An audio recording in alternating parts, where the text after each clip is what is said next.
change the world? Start off by making your bed. If you make your bed every morning, you will have accomplished the first task of the day.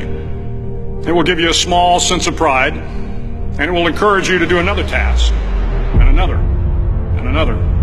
And by the end of the day, that one task completed will have turned into many tasks completed. Making your bed will also reinforce the fact that the little things in life matter. If you can't do the little things right, you'll never be able to do the big things right. And if by chance you have a miserable day, you will come home to a bed that is made,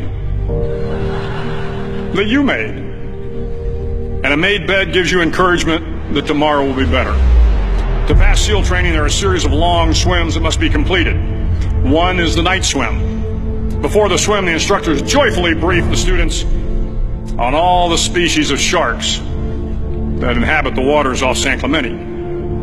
They assure you, however, that no student has ever been eaten by a shark, at least not that they can remember.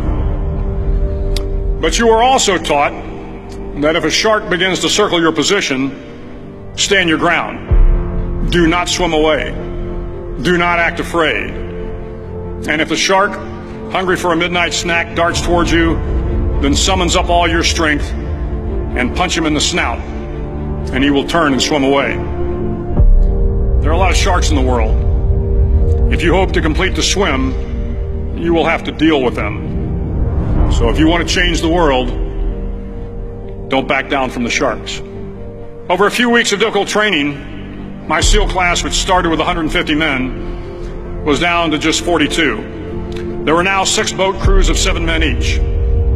I was in the boat with the tall guys, but the best boat crew we had was made up of the little guys, the Munchkin crew, we called them.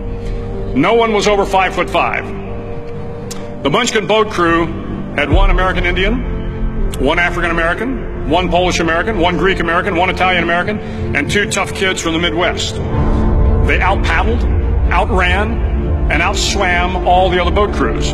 The big men in the other boat crews would always make good-natured fun of the tiny little flippers the Munchkins put on their tiny little feet prior to every swim.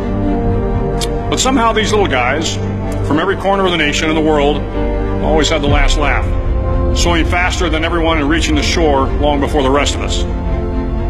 SEAL training was a great equalizer.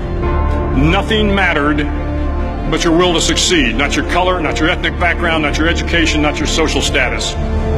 If you want to change the world, measure a person by the size of their heart, not by the size of their flippers. The 9th week of training is referred to as Hell Week.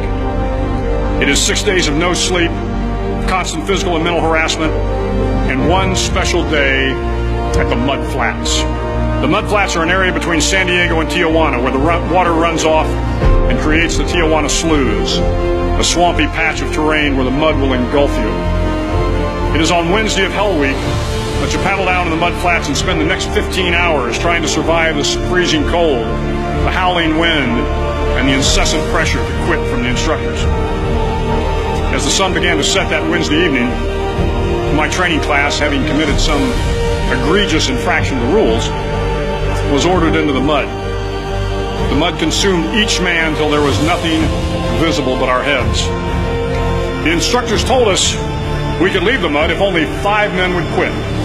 Only 5 men, just 5 men, and we could get out of the oppressive cold. Looking around the mud flat, it was apparent that some students were about to give up. It was still over 8 hours till the sun came up. 8 more hours of bone-chilling cold. The chattering teeth and the shivering moans of the trainees were so loud, it was hard to hear anything. And then one voice began to echo through the night. One voice raised in song. The song was terribly out of tune, but sung with great enthusiasm. One voice became 2, and 2 became 3, and before long, everyone in the class was singing. The instructors threatened us with more time in the mud if we kept up the singing, but the singing persisted, and somehow the mud seemed a little warmer, and the wind a little tamer, and the dawn not so far away.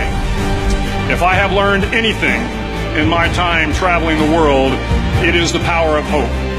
The power of one person, a Washington, a Lincoln, King, Mandela, and even a young girl from Pakistan, Malala. One person can change the world by giving people hope.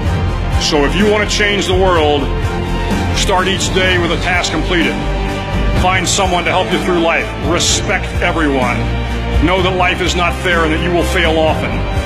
But if you take some risks, step up when the times are the toughest, face down the bullies, lift up the downtrodden, and never ever give up.